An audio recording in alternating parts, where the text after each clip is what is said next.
বেসেদ করে দিল। তরুয়ালির মধ্যে আল্লাহ কুদরতি বর হইয়া গেল, জল্লাদ হাতে আর তরুয়ালি তুলে লইতে পারে না। সাহেব গাজী যখন নমাজ শেষ করছে, দোয়া করা শেষ করছে, বলে জল্লাদ কি ভাই শেষ করছে? বলে শেষ করেছি, তাহলে আপনি রেডি হয়ে যাও। সাহেব গাজী কাট করার ভিতরে কল্লা ঢুকাইয়া আর দাঁড়াইয়া রয়েছে আর কইতাছে, জল্লাদ ভাই আমার কষ্ট হচ্ছে, আপনার কাজ আপনি সাথে সাথে শেষ করেন। জল্লাদ হাত দিতে চায়, হাত চলে না, তরুয়ালি হাতে উঠে না, রাখে আল্লাহ মারে কে দুনিয়ার মাঝে বিদিরে লীলা আজব কেলা কে বুঝতে পারে। আর মেলে সান্দেরি বাজার বৈশারঙ্গ কেলে আল্লাহ যদি কেউ রে বাঁচে রাখে, এ দুনিয়ার কেউ তাকে মারতে পারবে না।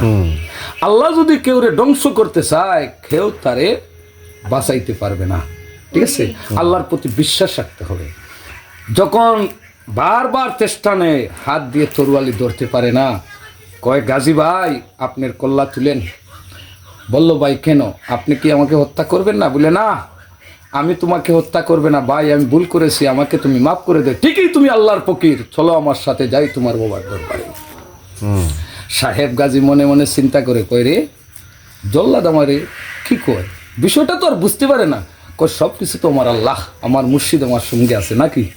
হাতে দইরা লইয়া গেছে, গিয়া জমে গেছে বাদশাহ শাহ সিকন্দরের সামনে। জল্লাদে টিয়ারি সালাম দিছে, ভাই তুই আমার গাজীরে দিকে লইয়া আইলে ভালোবাসা করছো, এই তার কল্যাণতে তারে লইয়া আইলে কেনে, তারে খাটছত না।